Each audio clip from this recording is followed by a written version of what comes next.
there is so much about Dinner for Schmucks that I love. Primarily the cast and the premise, and also the execution of the premise, because I think it works really well. It's a very engaging narrative, but also very predictable, which is one of the main reasons why I like this. It was released in 2010, feels a little bit older than that. Directed by Jay Roach, written by David Guion and Michael Handelman, based on the film, now I'm going to not pronounce this properly, Le Dîner de Cons by Francis Weber. I haven't seen that film, but I feel like checking out that version would be pretty interesting. If you've seen it, let me know how it compares, ideally without spoilers. But the description from IMDb for Dinner for Schmucks reads as follows.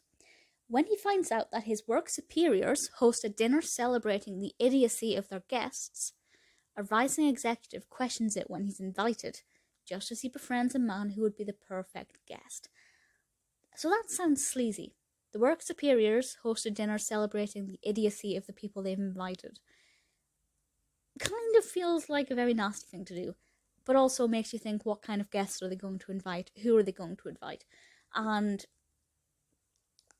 our two kind of main protagonists here are Tim and Barry, Paul Rudd and Steve Carell.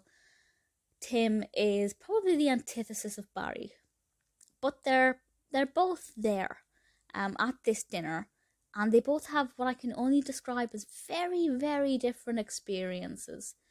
And I think the two fun things I liked the most was wondering what they were going to make fun of next, what kind of characters they'd bring forward, what kind of personalities would be presented, but also the characters themselves, how they're going to react, what kind of people we're going to meet and how they're going to kind of get on with one another, because there are a lot of contrasting personalities in this and not everybody gets on. And I have to say, I think Tim's personality for me is the one that I enjoyed the most, but at the same time Barry is very much the driving force of a lot of the humour.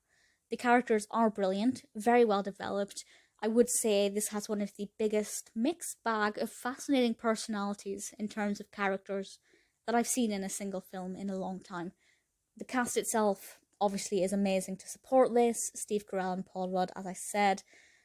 David Walliams is in it, which I don't think I knew before I watched this. Chris O'Dowd is in it. It is just absolutely brilliant. If you're looking for a film that could take any direction and is completely, in my opinion, completely unpredictable, Dinner for Schmucks is one to go with. I think it's a film that I will watch several times over, because I think I'll probably forget some of the kind of intricate comedy moments that I would love to rediscover further down the line. I know that some people do not love this film, but I personally really enjoyed it and without question absolutely recommend it.